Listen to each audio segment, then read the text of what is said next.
What about your attitude in terms of like when you got cast as 11? I think you auditioned maybe when you were about 11. You're 10. Okay, so you're 17 now. That's a much different time in someone's life. Yeah. Are there kinds of things in characters that you're kind of like feel like I've done that? Like I'm ready to kind of transition from like girl to young woman to young adult. Yeah. You know what I found is kind of interesting is like I'm a young girl and you know, I'm only 17, but at the end of the day, I'm learning to be a woman. I'm learning to be a young woman.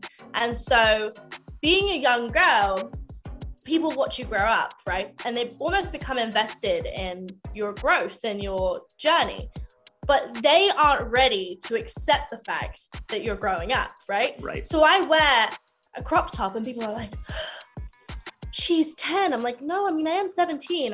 That's something that girls do. Or like, I wear high heels, or I wear, you know, an outfit to an award show, and they're like, oh, she looks 50. No, it's because you've watched me since I was 10, you know, that's why you think that. And so I think that's what I found has been quite difficult, the transitioning period. It's like, they're not accepting it. I've completely accepted it. You know, I'm You're like, I'm good. I'm like, it's been a while. Let me wear a high heel. You know? I'm not going to be playing those young girls anymore. And it's like, kind of like I have 50 million people like my parents, and they're like, no, my parents are like, yay, thank God you're 17. Like put on a pair of high heels, let's go. You know? No, but you're right. And I'm sure it will be a shock to the system when you start to do even more kind of adult roles. It's inevitable, the kind of stuff that you would want to do. You want to reflect your own experiences. You don't want to live in the past. And no.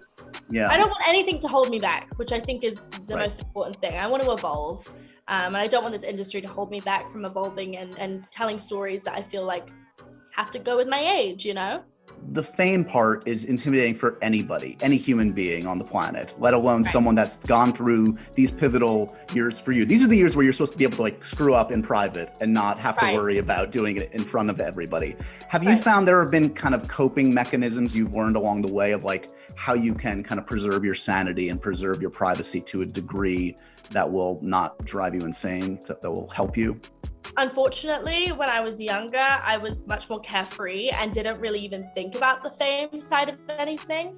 Right. I was very much kind of enjoying it. You were enjoying it. You were a kid. Yeah. I mean. Right. And I'm just like, whoa, fancy dresses. Like, that sounds fun, you know? Yeah. Whereas now, as much as I'm very grateful for it, I've struggled with anxiety for a while. I've definitely struggled with the fame aspect more nowadays, just because, like you said, you want to screw up, but there's no screwing up. You can't really put on a mask, you know, because people do see right through it. And so I've done things in the past where I post videos of me upset because it's like, this is who I am and I'm not going to hide it from you because I am a normal girl and I'm figuring everything out myself. So for me, that's kind of my journey. I've struggled with anxiety and I'm learning to cope with it. I meditate, I journal a lot. I take a lot of time for myself. And when I come home from work, I allot like an hour to do something of mine that I really want to do. Like I paint my wall and I decorate my walls. Like it's a kind of a strange thing, but I love doing anything like therapeutic like that. I love spending time with my family.